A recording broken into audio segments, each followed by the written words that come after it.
নবীর সাহাবী হযরত মুআয বিন জাবাল রাদিয়াল্লাহু তাআলা আনহু বলেন, ব্রাহ্ম সাহাবী পয়গম্বরের কাছে এসে আরজ করে, ইয়া রাসূলুল্লাহ, ইয়া হাবিবাল্লাহ, ওগো আল্লাহর নবী, আমি ব্রাহ্ম ব্যক্তি, আমার কাছে এত ইসলামের বিধিবিধানগুলো মানতে পারবো না, আমার কাছে এত বিধানগুলো স্মরণ থাকে না। আপনি আমাকে এমন একটা আমল শিক্ষা দেন যে আমলের কারণে আমার আল্লাহ রব্বুল আলামিন আমাকে জান্নাত দিয়ে দেন। এ মুসলমান, গ্রাম্য ব্যক্তি কম শিক্ষিত হতে পারে, তারপরে প্রশ্নটা যে করছে বড় না, শুধু অত্যন্ত বড় প্রশ্ন করে ফেলছেন।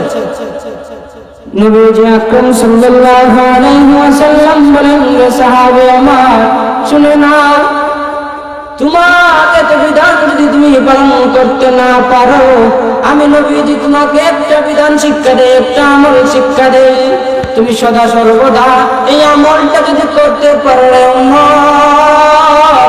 আমার আল্লাহ রব্বুল আলামিন অবশ্যই তোমাকে জান্নাত দিয়ে দেবেন। সাহাবী ডাক দিয়ে বলেন, ইয়া রাসূলুল্লাহ, আমাকে আপনি বলেন কি করতে হবে।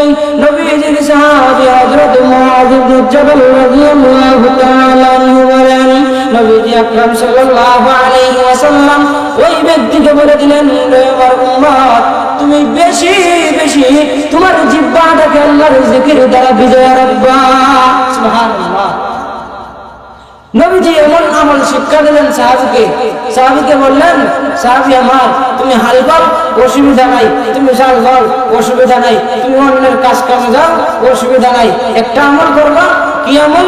ওই আমলটা হইল তুমি সর্বদা আল্লাহ রাব্বুল আলামিনের জিকির, লা ইলাহা ইল্লাল্লাহ, সুবহানাল্লাহ, আলহামদুলিল্লাহ, এই সমস্ত জিকির দ্বারা তোমার জিহ্বাটাকে তুমি সর্ব অবস্থায় ভিজিয়ে রাখবা।